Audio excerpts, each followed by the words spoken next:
নমস্কার, আমি প্রবীর রায়চৌধুরী। মানুষের ভাষার এই অনুষ্ঠানে আপনাদের সকলকে স্বাগত। এই মুহূর্তে সমাজটায় চলছে কি, চারপাশটায় চলছে কি, আপনারা এই যে অনুষ্ঠানটা বা এই যে এপিসোডটা, এটার যে থাম্বনেলটা আছে সেটা দেখেই আশা করি বুঝতে পেরেছেন যে কি বলতে চাইছি। থাম্বনেলটাতে কি লিখেছি? অশিক্ষা, তার সঙ্গে অস্ত্র এবং তারই সঙ্গে যদি অর্থ যোগ হয় তাহলে তার পরিণতি কি হতে পারে, আর কি বা হতে পারে। তো সেটা নিয়েই আলোচনা করতে চাইছি। আলোচনাটা যত এগোবে আশা করি বুঝতে পারবো আমরা যে এই অবস্থাগুলো একদিনে তৈরি হয়নি। ধীরে ধীরে দিনের পর দিন ধরে কিন্তু একটি সমাজ ব্যবস্থা তৈরি হয় বলে আমরা জানি। এটা এমন না যে আকস্মিক কালকে সকালবেলা কোনো একটা হঠাৎ কোনো নতুন কিছু তৈরি হয়ে গেল। রাজনৈতিক দলগুলো ওকে ও তাকে দোষারোপ করতে থাকে। যে টিভি শোগুলো হয়, কোনো একটা খারাপ ঘটনা ঘটলে আপনারা দেখতে পাবেন যে না না আমি এটা করেছি কি, আচ্ছা করিনি, ও আগে করেছে। মনে পড়ে যায় আমাদের স্কুলে ছোটবেলায় ক্লাসরুমটার কথা। মাস্টারমশাই, এই কি করছো? স্যার, আমি ভেঙাইনি, ও আগে ভেঙিয়েছে।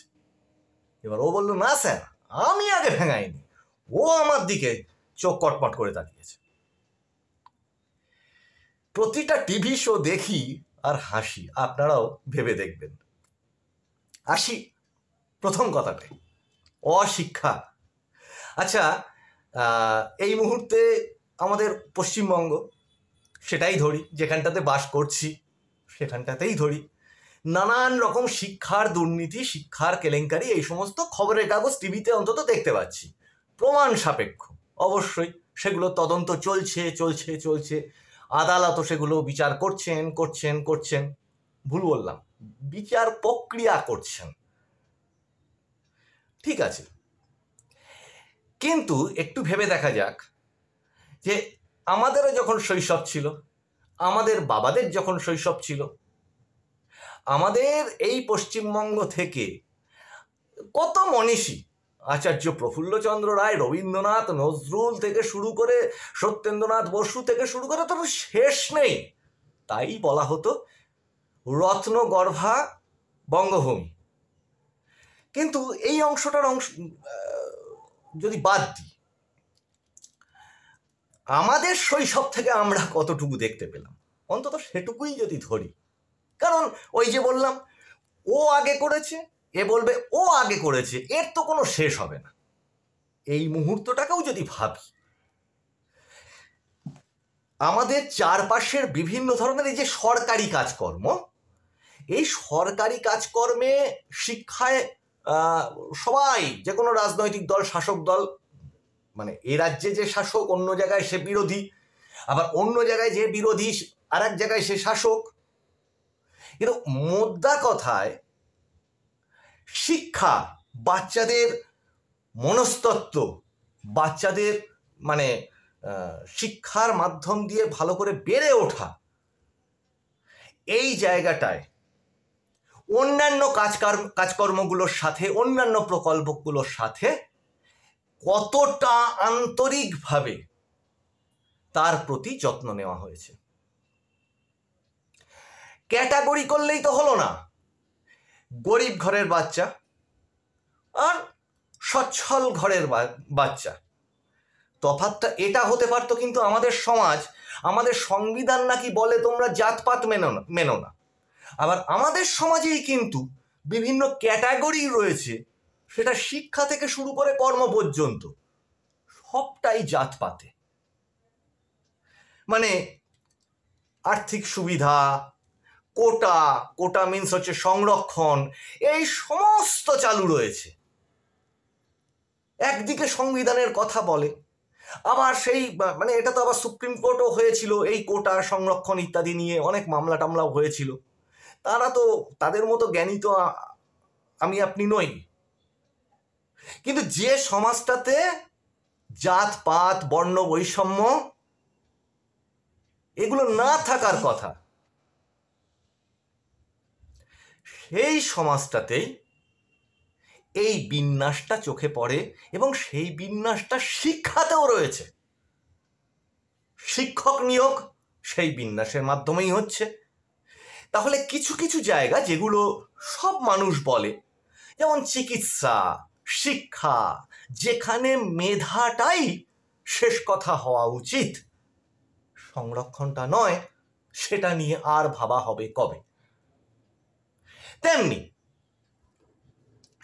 শিক্ষার পরিকাঠামো এখনো প্রচুর গ্রামাঞ্চলের, এই 2024-25 সালের যে পৃথিবী আমাদের, যেখানে প্রযুক্তিতে আর্টিফিশিয়াল ইন্টেলিজেন্স এসে গেছে, যেখানে আমরা আধুনিক আধুনিক প্রচুর উড়ালপুল বানাচ্ছি, রাস্তা বানাচ্ছি, প্রচুর বিভিন্ন রকম উন্নয়ন করছি, যে কোনো সরকার হোক না কেন,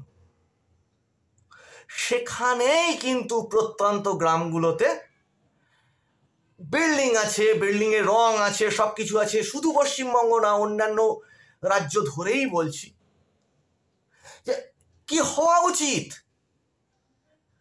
কেন এখনো পর্যন্ত আমাদের স্কুলগুলোতে পরিকাঠামোগুলো অত্যাধুনিক নয়?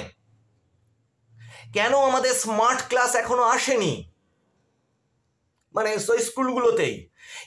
কেন এখনো বিভিন্ন ধরনের ভিডিও লেকচার, বিভিন্ন ধরনের অ্যানিমেশনের মাধ্যমে, বিভিন্ন ধরনের আনন্দদায়ক কিছুর মাধ্যমে বাচ্চাদের লেখাপড়া শেখানো হবে না? শিক্ষা নীতি নিয়ে বড় বড় বিভিন্ন কমিটি তৈরি হয়, তাতে প্রচুর বড় বড় পুরস্কার পাওয়া মানুষজন তার মধ্যে থাকেন, তারপরে এই সমস্ত হয়। আর পরীক্ষা একদম ক্লাস ঘর থেকে শুরু করে, মানে ক্লাস 1 থেকে শুরু করে বড় উঁচু পর্যন্ত হালে এই সমস্ত কম্পিটিটিভ এক্সাম। নিচের তলাতে কি হচ্ছে? টিচাররা, সেখানেও সেটিং কল্পনাতীত ব্যাপার। কি সেটিং? সেই টিচারের কোচিংয়ে পড়তে হবে, তবে সেই বাচ্চা ভালো নম্বর পাবে। অন্য বাচ্চা খুব মন দিয়ে সেলফ স্টাডি করে যদি পড়ে, সে দেখবে সে হেরে যেতে যেতে এগোচ্ছে। সে আশা রাখলো ঠিক আছে, স্কুলে তো আমাকে টিচাররা একটু পক্ষপাতিত্ব করে, আমাকে কম নাম্বার দেন, যতই ভালো লিখি না কেন।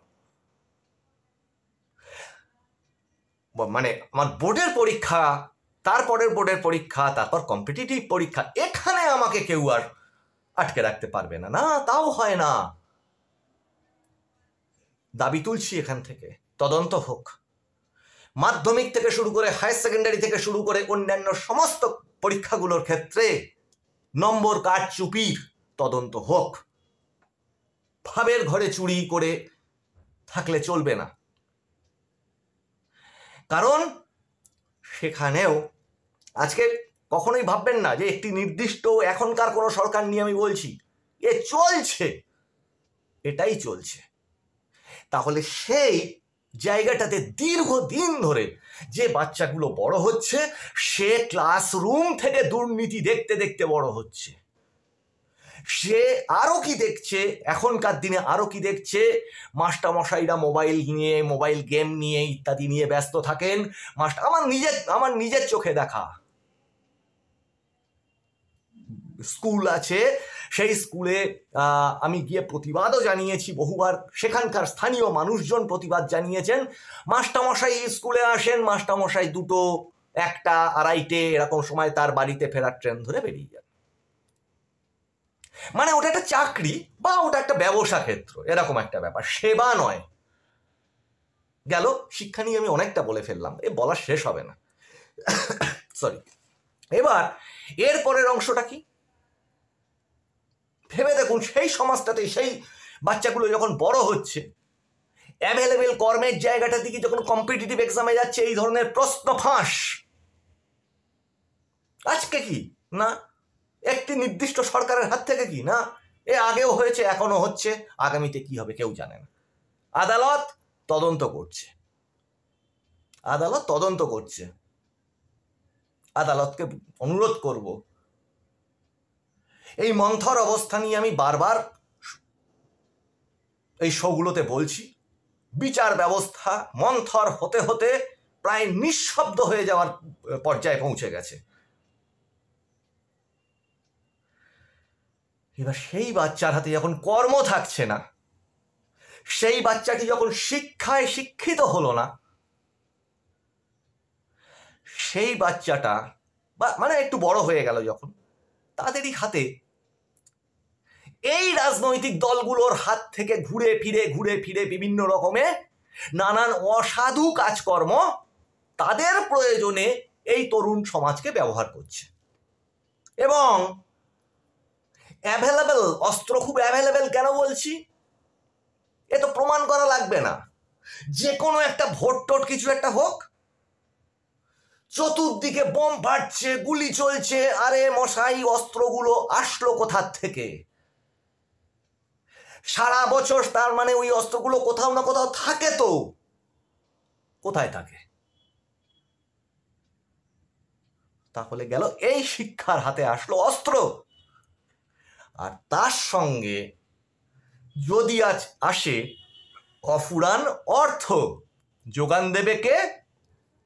রাজনীতি এবং রাজনৈতিক দল। বিভিন্ন প্রয়োজনে, তাদের যখন প্রয়োজন হবে, এবং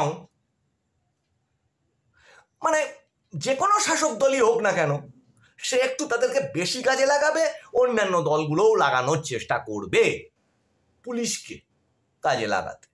কে পুলিশকে কাজে লাগায় না? যে শাসক হবে সেই পুলিশকে কাজে লাগাবে।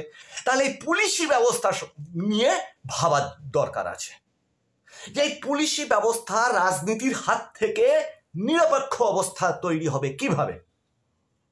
নির্বাচন কমিশন নিরপেক্ষ সংস্থা হয়েও নাকি সে প্রভাবিত হয়ে যায়। মানে শুধুমাত্র ভোটার আইডি বা এপিক এই জায়গাগুলো বলছি না, এরকম অটোনোমাস বডি প্রচুর আছে দেশে, কিন্তু থেকেও যেন কোনো লাভ নেই। রাজ্য সরকারেও আছে, কেন্দ্রীয় সরকারেও আছে, মানে রাজ্য সরকারে থেকে কাজ করে এরকম, হ্যাঁ, তারাও প্রভাবিত হয়ে যান। স্বয়ং বিচারপতিরা, তাদের সম্পর্কে বিভিন্ন রকমের অভিযোগ উঠে যায়, তার কোনো আওয়াজও আর হয় না। এই আগের কয়েকটা শোতে আমি বলেছি যে বিচারপতিকে নিয়ে কথা, কুকথা, গাল মন্দ সব কিছু চলে, কিন্তু সেগুলোরও কোনো তদন্ত হয় না। আবার শুনেছি যে বিচারপতিরা নাকি, বা বিচার ব্যবস্থা এইভাবেও যদি বলি, যে সমাজে সংবিধান লঙ্ঘিত হলে, এইরকম পর্যায়ে গিয়ে পৌঁছলে বা ভয়ঙ্কর কোনো অপরাধ হলে, তারা সুমোটো বিভিন্ন মামলা দায়ের করে সেটা তদন্ত করে তার বিচার করে তার কি বলবো, তার প্রতিকার করতে পারেন। দেখা যায় না, দুঃখের বিষয় দেখা যায় না। মামলার ভারে ভারে এই বিচার ব্যবস্থা নুজ্জ হয়ে পড়েছে, ঝুঁকে পড়েছে। তাহলে আসলো অর্থ তাদেরই হাতে, এই রাজনৈতিক দলদের অঢেল অঢেল অর্থ, এবং সেই অঢেল অঢেল অর্থ একটি নির্দিষ্ট জায়গাতে হিসেব কষে এই ধরনের যুব সমাজকে ব্যবহার করা হচ্ছে। এবং সেই যুব সমাজ সেই অর্থ নিয়ে আস্তে আস্তে বেড়ে উঠে আরো বয়স্ক হচ্ছে, আরো বিভিন্ন রকম মানে কাজকর্ম, কর্মক্ষেত্রের বিভিন্ন রকম জায়গা, সেই পরিসরটা তাদের সেই সাম্রাজ্য তৈরি করছে। এবং ভেবে দেখুন, যদি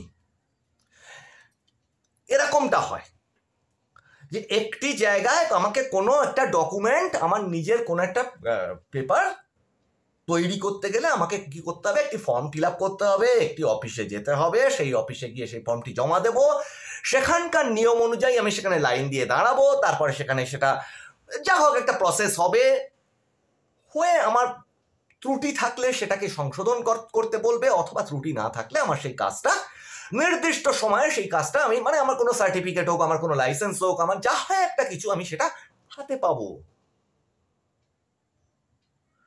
ব্যাপারটা সেই জায়গায় নেই।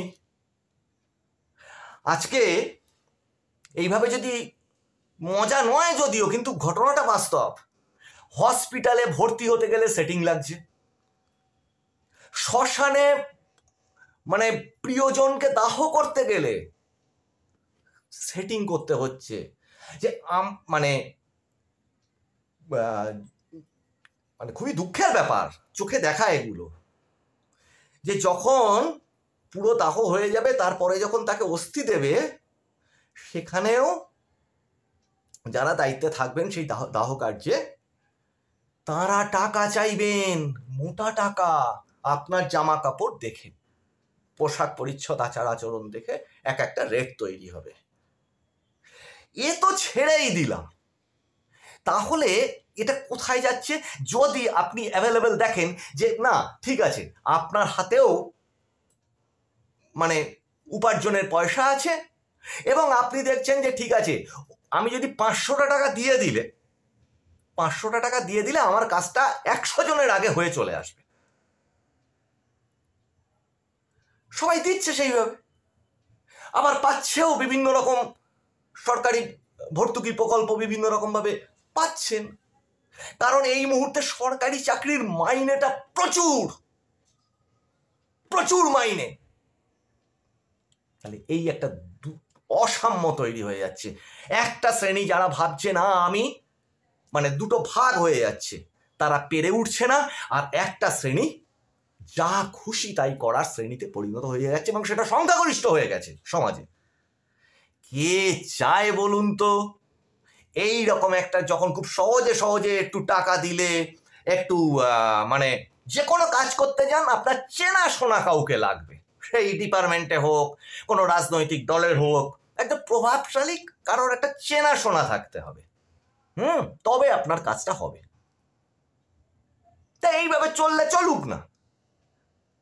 তো ওই নেতার কাছে বা নেত্রীর কাছে, যে কোনো কারোর কাছে যেতে গেলে কি হচ্ছে না, আপনার 200 টাকা খরচা হচ্ছে, সেখানে গিয়ে 200 টাকা দিলে আপনাকে তার মানে সেই কাজটা, সেটা আবার অফিসেও যেতে হচ্ছে না, কখনো কোনো পার্টি অফিস টফিসেও হয়ে যাচ্ছে।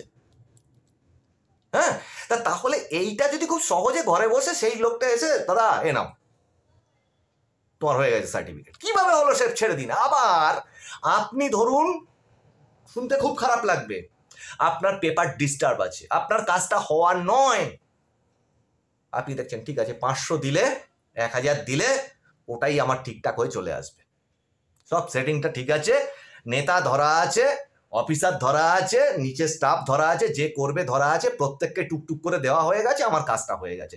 কে চায় বলুন তো কঠোর আইনি ব্যবস্থা, আইনের শাসন কে চায় প্রয়োগ করতে? কেউ চাইবে না। এভাবে সুন্দর চলছে তো। হ্যাঁ, তাহলে এটাকে আটকানোর উপায়টা কি আছে? যার হাতে অর্থ নেই সে বিচার ব্যবস্থার সম্মুখীন হতে পারবে না, তার সঙ্গে রাজনৈতিক ক্রোধ আছে, তার হাতে অস্ত্রও নেই, সে নিরস্ত্র, সে কথাও বলতে পারবে না, একটু প্রতিবাদও করতে পারবে না। বাট তার আছে শিক্ষা, হয়তো সে শিক্ষা নিয়ে চুপচাপ বসে ভাবতে থাকবে। চারপাশটা কি হবে? এই অস্ত্র, এই অশিক্ষা, তার সঙ্গে অস্ত্র, আর তার সঙ্গে অর্থ, একদম দুর্দান্ত মিশেল। এই মিশেলের ফল কি হচ্ছে? অন্ধকার, অবিচার, অরাজকতা, এটাই হওয়ার। এটা ছাড়া আপনারা ভেবে বলুন, এই তিনটে যদি এক জায়গায় হয় একটা সমাজে, সমান সমান এগুলো ছাড়া আর কিছু হওয়া সম্ভব কি? আর সেখানে বুদ্ধি খাটিয়ে যে মানুষ কাজ করবে, শিক্ষাকে নিয়ে যে এগোতে চাইবে, সৎভাবে যে বাঁচতে চাইবে, তারা তো সংখ্যা লঘিষ্ঠ হয়ে যাবে, সংখ্যায় কম হয়ে যাবে। তাহলে গণতন্ত্রের নিয়ম কি?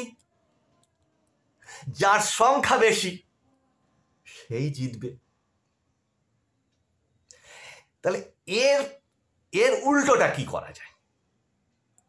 এর কি কোনো প্রতিকার আছে আদৌ, নাকি এটাই চলতে থাকবে? যে কোনো রাজনৈতিক দলের মূল যে অংশটা জনগণ আজকে একে ভোট না দিয়ে হয়তো ওকে ভোট দিল, কিন্তু এই মানসিকতার পরিবর্তন কি কিছু ঘটবে? এই সিস্টেমটার পরিবর্তন কি কিছু ঘটবে? যদি ঘটাতে হয় শিকড় থেকে ধরা উচিত, তাহলে আগে সেই শিক্ষার জায়গাটায় যাওয়া উচিত বলে আমার মনে হয়। আপনাদের কি মনে হয় আপনারাও কমেন্টে জানান। মানুষের ভাষা, সকলের মনের কথা বলে, আপনারও মনের কথা। আজকের এই এপিসোডে এই পর্যন্ত। আমরা সমস্ত জিনিস মানুষের কাছ থেকে শুনে, চারিপাশের সমাজ থেকে শুনে এই এপিসোডগুলোতে তুলে ধরবার চেষ্টা করছি। আপনারাও আপনাদের মতামত তুলে ধরুন এখানে। সমাজটা সমৃদ্ধ হোক। দেখা হচ্ছে আপনাদের সঙ্গে আবার সামনের এপিসোডে। এখনকার মতো এই পর্যন্ত। নমস্কার।